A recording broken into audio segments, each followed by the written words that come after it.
गलतियाँ तो हम सब करते हैं और इंसान तो गलतियों का एक समंदर है। कुछ गलतियाँ छोटी होती हैं तो कुछ बड़ी। इतिहास में कुछ गलतियाँ ऐसी भी हैं जो कि इतनी महंगी पड़ गई कि इंसान उसकी जिंदगी भर भी भरपाई नहीं कर पाता और इतिहास को इसकी बहुत भारी कीमत चुकानी पड़ती है। हेलो दोस्तों, आज हम इस वीडियो में बात करेंगे ऐसी ही दुनिया में कुछ बड़ी और महंगी गलतियों के बारे में।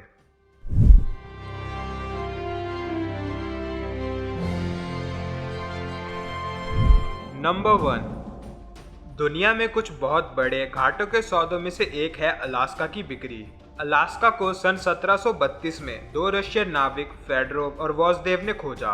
उस समय रूस के राजा को इस जगह में कोई दिलचस्पी नहीं थी। उनके लिए महज एक अच्छा व्यापार करने की जगह थी। सन 1799 में अलास्का की जगह रूसी राज्य का हिस्सा बन गई, क्योंकि इस जगह को खोजने वाले दोनों लोग रूसी थे, पर इसके बावजूद भी रूसी राज्य ने इस पर कोई ध्यान नहीं दिया। आगे चल के सन 1853 में ईस्टर्न साइबेरिया के गवर्नर मुराव्यव अमास्की ने अलास्का को अमेरिका को बेचने का प्रस्ताव दिया। उनका मानना था कि इसकी बिक्री के बाद कमाई गई सारी धनराशि को रूसी राज्य को और मजबूत करने में प्रयोग कर सकते हैं और लगे हाथ वो अमेरिका के साथ अपने संबंधों को सुधार भी सकते हैं। अमेरिका की राष्ट्रीय राजधानी वाशिंगटन डीसी में अलास्का की बिक्री पर हस्ताक्षर किए गए और इसी के साथ सन 1867 में रूस ने अलास्का को अमेरिका को सिर्फ $72 लाख यानी तकरीबन 52 करोड़ रुपए में बेच दिया। अलास्का अमेरिका के लिए किसी खजाने से कम नहीं है। अलास्का में भरपूर तेल के भंडार, नेचुरल गैस, पेट्रोलियम पदार्थ, सोना और हीरे की खदानें हैं और आज अलास्का की कीमत अरबों डॉलर में है। अलास्का को बेहद कम कीमत पर बेचने का पछतावा रूस को हमेशा रहेगा। नंबर 2, आप सभी ने एप्पल का नाम तो सुना ही होगा, जो कि एक $1 ट्रिलियन कंपनी है। आपकी जानकारी के लिए बता दूं कि एप्पल कंपनी के स्टीव जॉब्स और स्टीव वॉजनिक के बाद तीसरे फाउंडर रोनाल्ड वेन ने साल 1976 में एप्पल कंपनी के अपने पास मौजूद 10% शेयर मात्र $800 यानी तकरीबन 58,000 रुपये में बेच दिए। अगर ये शेयर आज की तारीख में रोनाल्ड वेन के पास होते तो वह भी बाकी दोनों फाउंडर की तरह ही करोड़पति की लिस्ट में शामिल होते। यानी कि देखा जाए तो आज की तारीख में भारतीय रुपए के अनुसार रोनाल्ड वेन 2 लाख करोड़ रुपए के मालिक हो सकते थे। अपने शेयर इतने कम दाम पर बेचने का गम उन्हें आज भी रहेगा। नंबर 3, विश्व युद्ध के दौरान सहयोगी देशों ने जापान को आत्मसमर्पण यानी सरेंडर करने का आदेश दिया था, जिसके जवाब में किटोरी सुजुकी ने लिखा मोकुसात्सु। इस शब्द के जापानी भाषा में बहुत सारे मतलब हैं। किटोरी सुजुकी का यह शब्द कहने का ये मतलब था कि जापान इस बारे में विचार कर रहा है, लेकिन दुर्भाग्य से ट्रांसलेटर ने शब्द का गलत अनुवाद किया और कहा कि जापानी सरकार सहयोगी देशों के युद्ध विराम की दरख्वास्त को नज़रअंदाज कर रहा है। इसी कारण 6 अगस्त 1945 को अमेरिका ने हिरोशिमा पर बमबारी कर दी और जापान की पूरी अर्थव्यवस्था तहस नहस हो गई और इसी के साथ लाखों लोगों को अपनी जान भी गंवानी पड़ी। जापान की यह गलती जापान के साथ और देशों को भी बहुत महंगी साबित हुई। नंबर 4, सन 1961 में जर्मनी के बर्लिन में एक दीवार खड़ी कर दी गई थी, जिसने बर्लिन शहर को पूर्वी और पश्चिमी टुकड़ों में बांटकर रख दिया। सन 1989 में एक बार जर्मनी के गवर्नर ने अपनी स्पीच में एक रिपोर्टर के सवाल का हड़बड़ाहट कर जवाब दे दिया कि जल्द ही बर्लिन की दीवार को गिरा दिया जाएगा, जबकि उन्हें बोलना था कि आगे जाकर भविष्य में इसे गिरा दिया जाएगा, जिस कारण ईस्ट और वेस्ट जर्मनी के बहुत लोग दीवार के पास इकट्ठा हो गए और दंगे फसाद जैसा माहौल बन गया था। इस हादसे में बहुत लोगों की जान गई और सरकार को भारी नुकसान भी उठाना पड़ा। नंबर 5, दुनिया में कई बार ऐसा हुआ है कि किसी बड़ी घटना के बाद उसकी वजह एक छोटी सी गलती बताई जाती है। तभी कहा जाता है कि कोई भी गलती करने से पहले या लापरवाही बरतने से पहले 100 बार सोचना चाहिए। लेकिन कई बार ऐसा होता है कि लोग छोटी सी भूल के कारण गलतियां कर देते हैं, बिना ये बात जाने उनकी की गई गलती की सजा कई लोगों को भुगतनी पड़ सकती है। कुछ ऐसा ही हुआ टाइटैनिक जहाज के साथ। टाइटैनिक जहाज जो कि आइसबर्ग से टकराकर समुद्र में डूब गया था, लेकिन टाइटैनिक जहाज को डूबने से बचाया जा सकता था। जहाज की सभी दूरबीन एक लॉकर रूम में रखी गई थी, लेकिन गलती से उस लॉकर रूम की चाबी गुम हो गई थी। अगर जहाज के क्रू मेंबर्स के पास वह दूरबीन होती तो वो आइसबर्ग को पहले ही देख लेते और ये दुर्घटना होने से बच जाती और साथ में हजारों लोगों को अपनी जान भी गंवानी नहीं पड़ती।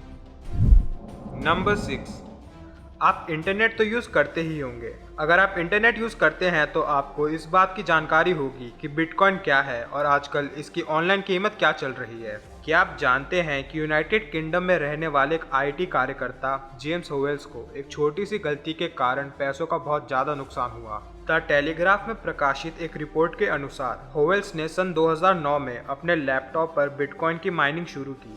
हालांकि 2013 में जब उन्होंने माइनिंग बंद कर दी तो उन्होंने जिस लैपटॉप का इस्तेमाल किया था उसे भागों में तोड़ दिया और ईबे पर बेच दिया। होवेल्स ने टेलीग्राफ को बताया कि उन्होंने बिटकॉइन इकट्ठा करने के लिए जिस हार्ड ड्राइव का इस्तेमाल किया था उन्होंने उसे अपने पास रखा। उन्होंने सोचा कि यदि बिटकॉइन एक दिन मूल्यवान हो जाता है तो उनके पास तब भी उनके द्वारा माइन करे गए बिटकॉइन होंगे। लेकिन सन 2013 में अपने घर की सफाई करते समय उन्होंने गलती से हार्ड ड्राइव को अपने स्थानीय लैंडफिल साइट पर एक बेकार डब्बे में डाल दिया जहां पर वह दफन हो गया। दोस्तों, मैं आपको बता दूं कि आज एक बिटकॉइन की कीमत तकरीबन 9 लाख रुपए है। डिजिटल वेबसाइट काइनडेस्क के अनुसार होवेल्स ने 7,500 बिटकॉइन माइन करे थे जिनकी आज कीमत तकरीबन 677 करोड़ रुपए होती। जेम्स ने कई बार लैंडफिल में हार्ड ड्राइव को ढूंढने का प्रयास किया पर हर बार असफलता ही हाथ लगी और इस तरह जेम्स की 4 साल की मेहनत और 677 करोड़ रुपए महज कचरा बनकर रह गए। नंबर 7, पृथ्वीराज चौहान अजमेर और दिल्ली के हिंदू क्षत्रिय राजा थे और मोहम्मद गोरी 12वीं शताब्दी का अफगान का एक सेनापति था। पृथ्वीराज चौहान ने तराइन के पहले युद्ध में मोहम्मद गोरी को पराजित कर दिया था, लेकिन उन्होंने मोहम्मद गोरी को पराजित करके जान से नहीं मारा, उसे जिंदा ही जाने दिया। मोहम्मद गोरी ने थोड़े समय बाद फिर से हमला किया और वह सफल रहा और इस बार पृथ्वीराज चौहान के हारने के साथ ही भारत पर इस्लाम का कब्जा हो गया जो कि तकरीबन 800 साल तक रहा। यहाँ पर आपने देखा कि कैसे पृथ्वीराज चौहान की यह गलती पूरे भारत को बहुत महंगी साबित हुई। नंबर 8, क्या आप जानते हैं कि इंग्लैंड में रहने वाली एक महिला हर हफ्ते लॉटरी की टिकट खरीदा करती थी। अपनी किस्मत को आजमाने के लिए महिला को हर हफ्ते यह उम्मीद रहती थी कि वह कभी न कभी तो लॉटरी जीत जाएगी और अमीर बन जाएगी। एक दिन वह महिला लॉटरी का रिजल्ट देखने के लिए टीवी के सामने बैठी हुई थी और जैसे ही महिला को पता चला कि वह लॉटरी जीत गई है और महिला को लॉटरी में 11 करोड़ रुपए की राशि मिलेगी, उसके बाद जल्दी से महिला ने बात अपने पति को बताई। पर वह दोनों काफ़ी हैरान थे क्योंकि दोनों ने लॉटरी की सारी टिकटों को एक कचरा समझकर कूड़े में फेंक दिया था और इन दोनों ने अपने हाथ में आई हुई लक्ष्मी को ही ठुकरा दिया।